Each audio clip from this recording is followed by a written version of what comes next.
So, hi, it's Paul Green from the business community, doing another one of our spotlight on interviews where we delve and probe into a particular business owner's journey and also see if we can extract some of their experience and knowledge. So, I've dragged Lindsey off her deathbed this morning. So, welcome, Lindsey. Thanks for joining me.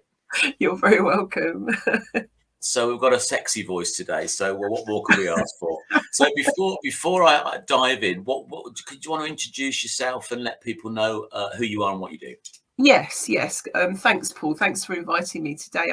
My name's Lindsey Marriott, as you can see, and I'm the creative and content director with Specific Learning and Coaching. With my business partner Charlotte Green, we run an intuitive learning and coaching business that covers most of Northamptonshire. In fact, we cover most of the UK. To be perfectly honest, it seems to be growing like Topsy at the moment, which is amazing.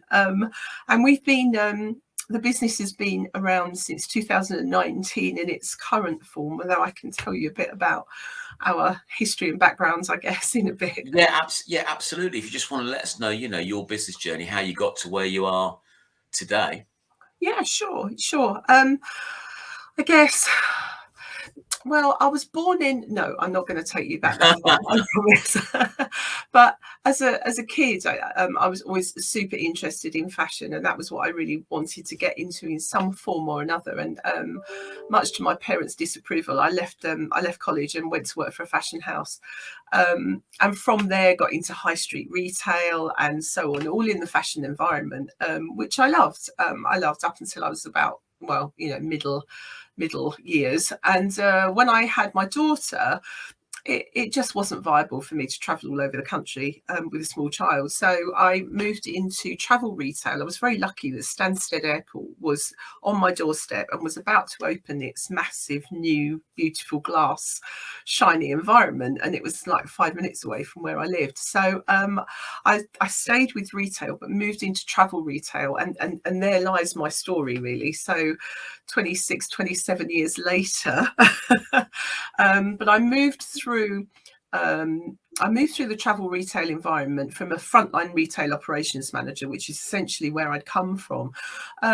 much more through to project work, project management, and my real love, which was all around employee engagement and customer satisfaction. And I'd always had a very strong, a very clear vision of how those two things were so closely connected.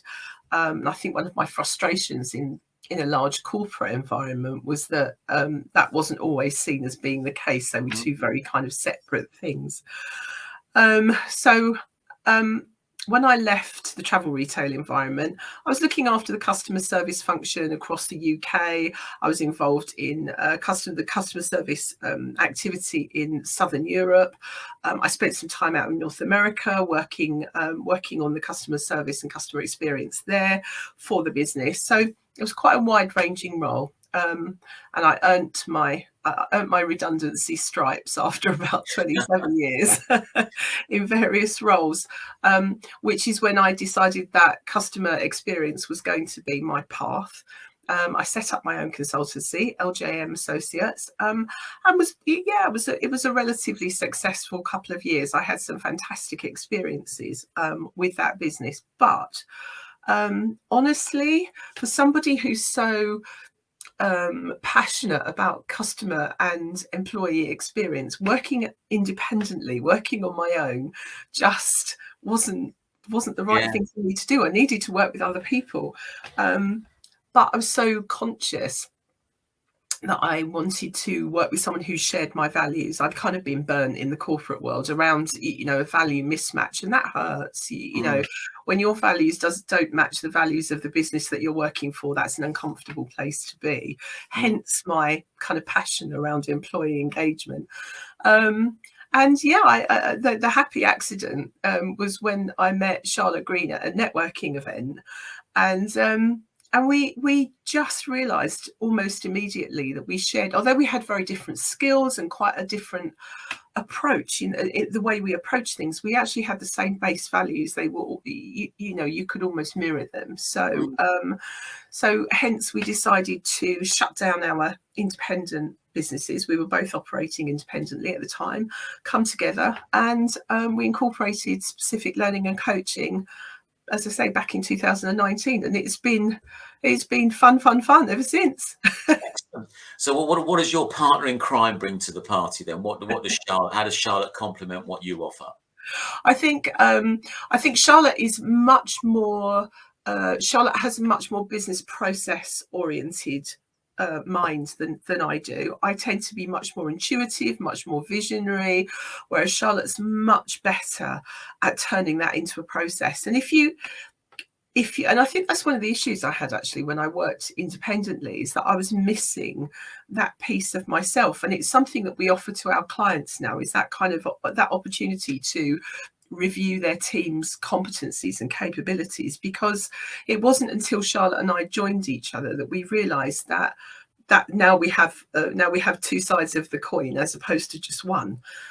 So yeah, Charlotte has a wealth of experience around frontline customer experience, whereas mine tends to be step back and a little bit more strategic. Together it's a really good mix.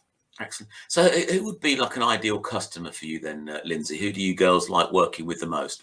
Oh wow, we love working with businesses that are that really genuinely want to be informed by their customers and directed by their staff, or the other way around. It, I mean, it really matters little, but are really interested in what their customers say. So we have a very kind of front to back lens when we're working with a customer. We'll always look at their business through the lens of the customer, client, whatever they choose to call them.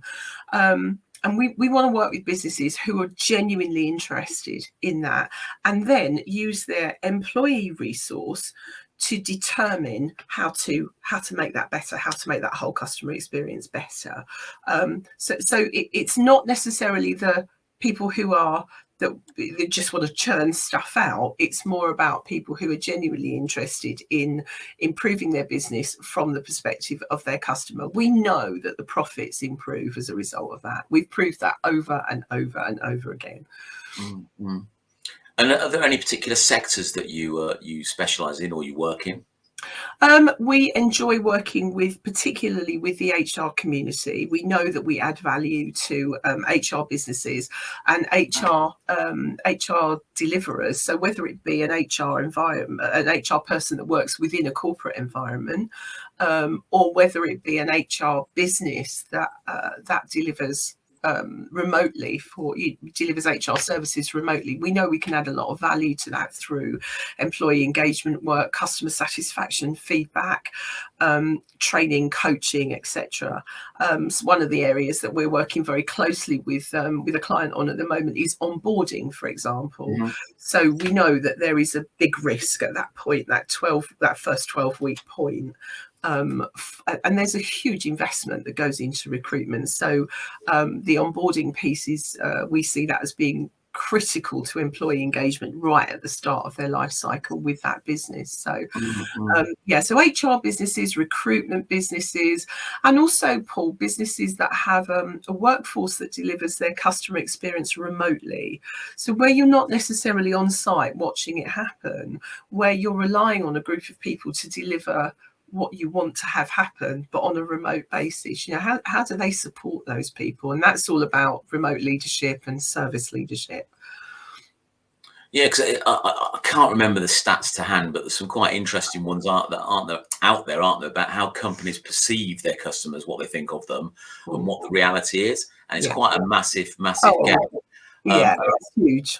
And I remember years ago, we don't do it at the moment, but we did do a regular customer survey of my customers, and it's very, very scary when you do it the first time, you know, because you don't know exactly what's going to come back, and it can be quite frustrating, but it was an interesting journey to go on. Has helped, you know, when you get that direct feedback, you know, just develop your company in the way that your customers want it to be, rather than sort of like going blindly ahead and trying to make it work and assuming. So yeah, we probably did that for about 5 or 6 years running it. Maybe something that we should look at again, because it was quite an interesting process. the way we look at it, Paul, is that it is a genuine gift. If I know that's, it does sound a bit cheesy, but essentially, if a customer is prepared to take the time to give you some feedback, they care. They wouldn't care if they didn't take the time out to give you some feedback. So that in itself is an absolute gift for so many businesses, and to ignore that, well, it's downright rude, really, isn't it? Excuse me. No. So I ask people on these sessions, what's your why? I'm not sure whether you're familiar with Simon Sinek's book, Start With Why. Yeah. So yes, it's just trying to understand, what is your driving force? What's your sort of like emotional connection to your business, as it were? Mine personally is all about driving service leadership, leading a real service leadership revolution. Excuse me, I'm going to cough. I apologize. That's okay. That's okay. Sorry.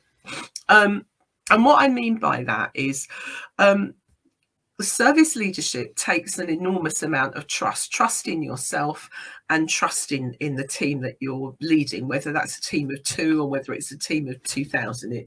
It matters little. But personally, I know the value of getting to that point of service leadership mindset, and that for me is an absolute purpose. It's a driver for me, is to try and help business leaders, business owners, business managers to get to that point where they free themselves to allow themselves to focus on the development of the business, and allow their team to be able to support that, as opposed to the directional leadership that we've been used to for so many years. And you've heard people talk about this in the past. Ken Blanchard talked about it many years ago, but it's not happening. We go into businesses all the time where that command and control structure still exists because of the fear of letting go. So driving that or leading that kind of service revolution, if you like, is my flag waving mission. Excellent. I'm coming to get you. Excellent. We've been warned, everybody. Question popped in and then popped back. You mentioned values earlier. So do you find that some of the businesses that you work with, have they considered that? Have they looked at what the values are within their company and whether that's permeated through their business? Very often not. I mean, a lot of businesses will have a mission statement, for example. There's usually some kind of vinyl cutout words behind reception or something like that, or it's at the bottom of their letterhead or their sign or something like that, but haven't then gone on to consider what that means for people in their individual roles. So how to bring that to life, and that's where the values become really important. And it's actually an easy way of people being able to emotionally connect with the business, is by having a set of values that allows people to say, aha, I know what that big statement now means to me in my accountant role, or in my marketing role, or in my sales role, or whatever it happens to be. It allows that connection to take place, and the sooner that happens, the sooner then the workforce becomes engaged, and therefore the productivity, we know, the stats are out there, the productivity increases beyond belief. Yeah. That's my experience. That sometimes with like vision, missions and values, you don't find smaller businesses considering that or looking at that. Whereas for me, I found it, I think I wrote an article recently actually about it, that it can be good foundations for a business to build on, make decisions. Obviously, if you're looking to grow and bring people on, if people can align behind your value statements and the other statements, then it's obviously going to help, isn't it, gel that team together, I guess, and all be rowing in the same direction. Because often companies are, what the sort of like boardroom think is happening and what the objectives are isn't what the frontline people are saying or representing. So there is this disparity. I think that the values give people a handle, to practicality. They're a step ladder to practicality. So let me give you an example. When Charlotte and I started the business together, one of our fundamental values, one of the things that we wanted to do, was to provide support to leaders, regardless, regardless of where they worked. It wasn't about corporate, and it wasn't about small business, and it wasn't about it. If there was a leadership team who clearly had this service leadership desire, we wanted to be able to support that, and so having that kind of open value, if you like, of service leadership as part of our core, we've been able to turn that into a very practical application where we support charity businesses as well as paying clients. And that was set out right from day one. We absolutely knew that was what we were going to do right from day one. We wanted that to happen. We've also worked with a relatively small business, 4 people in the business, quite recently, and taken them through a whole process of, like, here's your mission, and the mission is where you're going for. The vision is what it's going to look like in the future.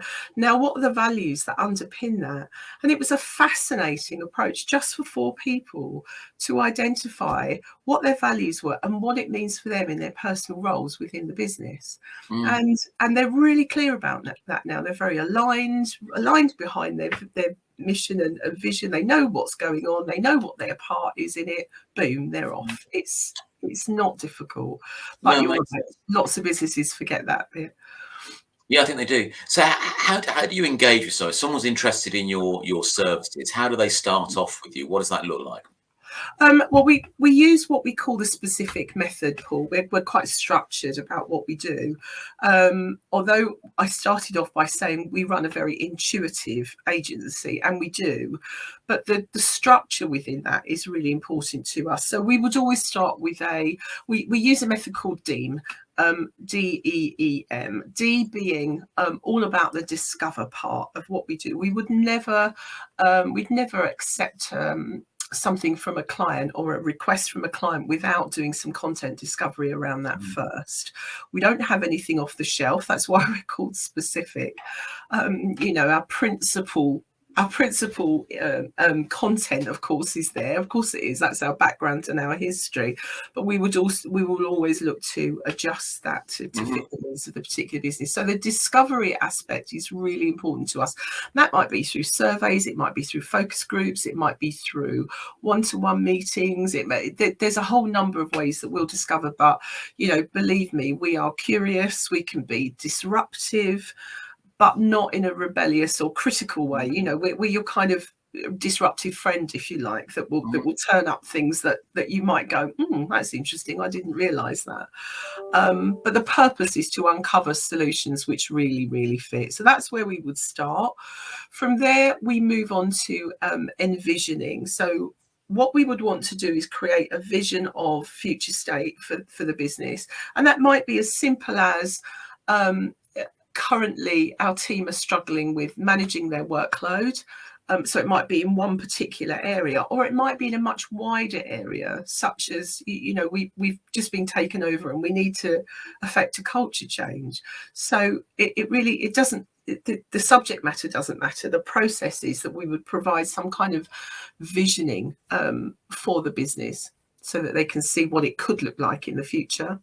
Then we'll go on to what we call the empower stage. Now, the empower stage, again, it could be e-learning, it could be coaching, it could be mentoring, all of which are in our skill set. And Charlotte, it's worth saying here that Charlotte is a qualified project leader as well.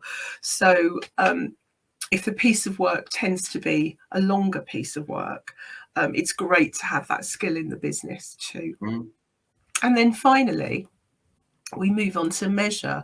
Now, as I said at the beginning, we would always start with some kind of discovery, so we know what the start point is.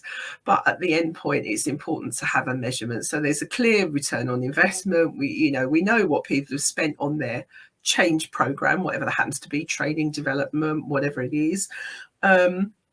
around their service and their people. So if we measure it correctly at the end, then we can really prove that return on investment, and also it provides a competency gauge for moving forward. Yeah. And within that, there's all sorts of things, as I said, like onboarding, and we're very much about teaching in the moment. So we would use live projects in a business to ensure that when we leave, we've actually embedded some of those skills. It's not just been a training thing. It's an Yeah, embedded thing at the same time. absolutely. So you probably touched on this a little bit. There's other companies out there that do similar things or work in the same sort of sector as you. What would you say sort of makes you different from any of those competitors out there? I think that the specific method that we use, the method of discover and disrupt, the envisioning process, which is very much about what we provide the business, and then the empower piece, which is always co-created. So whatever the solution is, always has to be co-created with the person that has asked for the work to be done in the first place. The fact that we go through that process and review at every stage, we don't just go in with a solution, Paul. That's not what we do. We're called specific for a reason, and that's because we'll tailor what you need to your business, the way you need it to be done, the methodology, the deployment, etc.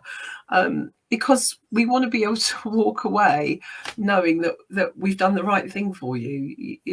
This is we'd love to have long-term relationships with businesses, of course we would, but essentially we want each piece to be complete right from the word go. So that specific method for us underpins everything we do. Even internally, as our internal communication, we use that method to really kind of get under the skin of perhaps a new piece of content that we're thinking about delivering. We'll envision it between us, then we'll then write that together, and then we'll go back and test it and make sure it works. So that method is a really tight process and works every time. Excellent. So when you and Charlotte got together, how did you come up with the name? And I'd say you've got quite a strong branding and presence, and you've got some great photographs that I think represent, what you guys do. Who helped you with that? Who helped you create the brand, and who took the photos, and how did that come about?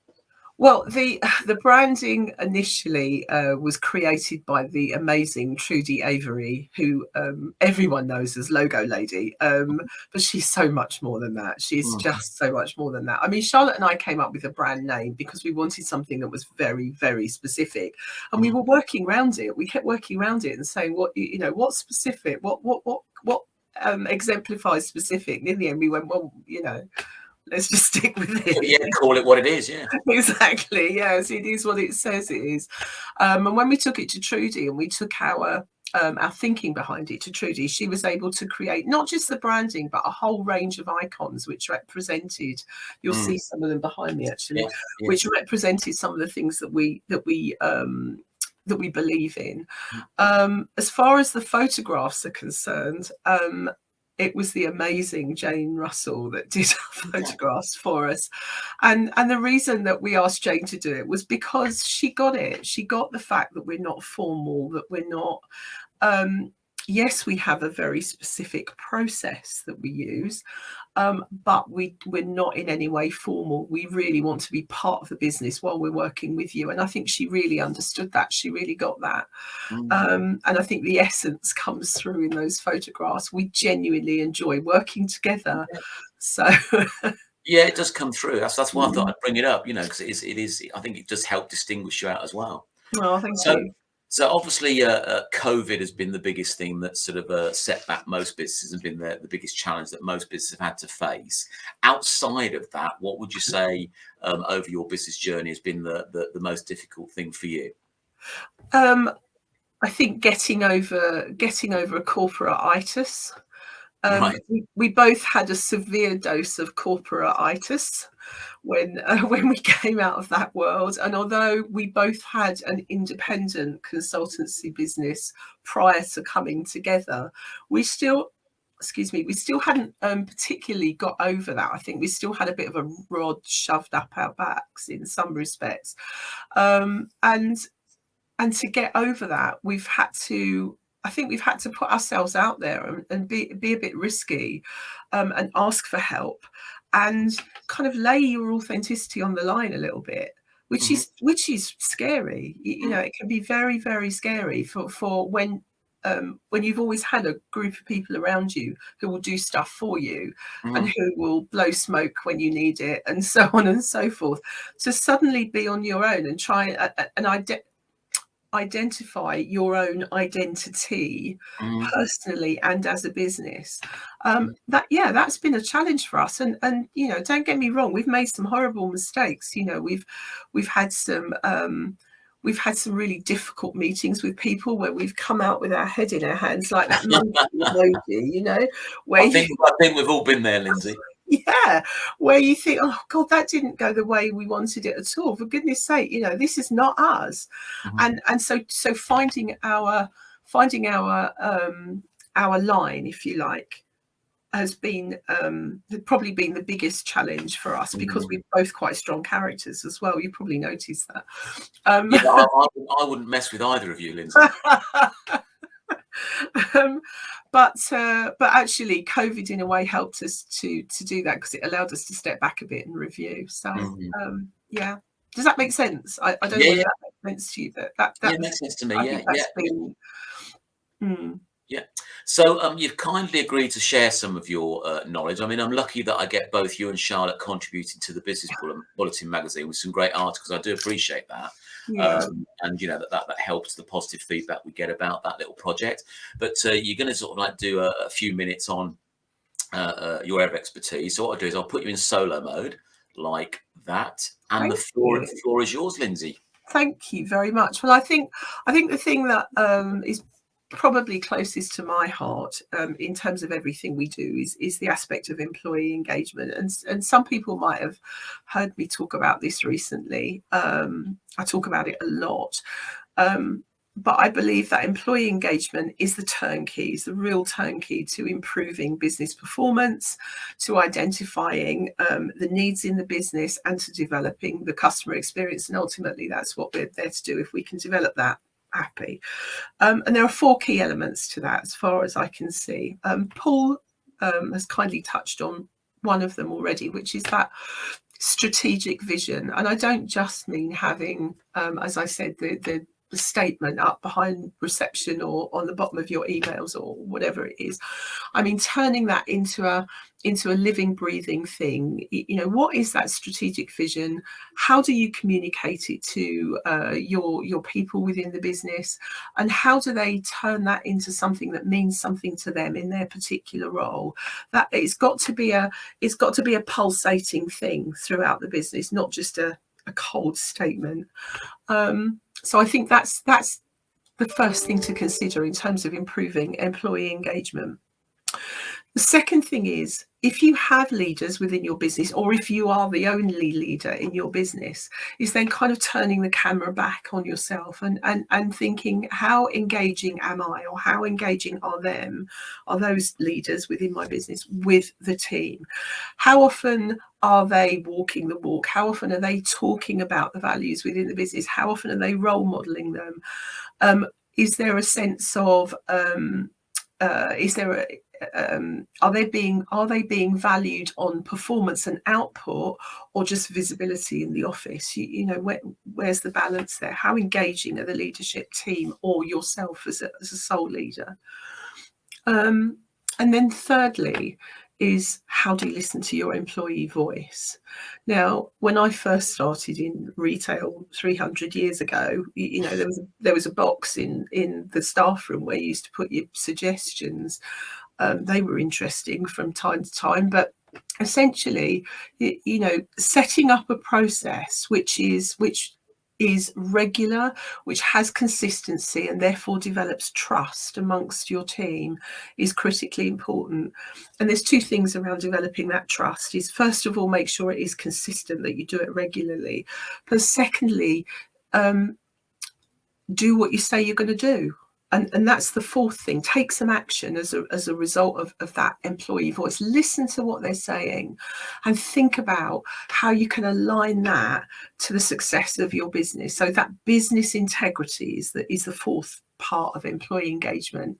That kind of, you said, we did, and create that bond of trust with the team. It doesn't matter how many people you have in your team, whether it's two or as I said, hundreds, it really doesn't matter. But those are the four things that for me are really important in terms of the whole aspect of employee engagement. It's ensuring that the strategic vision is strong and communicated and lived, ensuring that your leader team are competent and capable of engaging the team around that, listening closely to the employee voice, and then doing something with it. So that's where I am with that. That's my employee engagement tips for the top. Excellent, thank you very much. Wow, suggestion box. That was a 90s attempt to engage their staff, wasn't it? Yeah, do you remember that? Yeah, I remember one of the companies I used to work for. Thought it'd be a good idea to sort of put a suggestion box there, and then none of the management team ever checked it. It was just like just a thing in the office. Yeah. And I don't even know whether anybody put anything in there, but yeah, no one ever checked it. And there goes your trust down the drain straight away. I know, it's such a nightmare. Anyway, you'll be pleased to know your ordeal is nearly over. Just one more thing from you. So if you're just to give sort of one top tip for any business owner out there, what would that top tip be, either from you as a business owner or from the skills and experience you have? I think it goes back to what I said earlier, Paul. It's about being authentic. It's about being yourself and get there as soon as you can. Don't hide behind some of the fears that you might have brought with you from another world. Get authentic. Get to your identity as quickly as you can. Actually, we found that doors open for you very quickly once you get there. And if you're finding it difficult, ask for help. There's an enormous community in Northamptonshire particularly, whether it be through your particular group of networks, which I know are wide ranging throughout the county. And there's lots of other opportunities as well to meet other business people in Northamptonshire. It's such a vibrant environment, and I've benefited personally, and we as a business have benefited enormously from so many people who've helped us throughout our short life in Northamptonshire business. So ask for help. Yeah, great advice. Thank you very much. Thanks for dragging yourself off your deathbed today. I really do appreciate it. So we'll end the broadcast there. Thank you.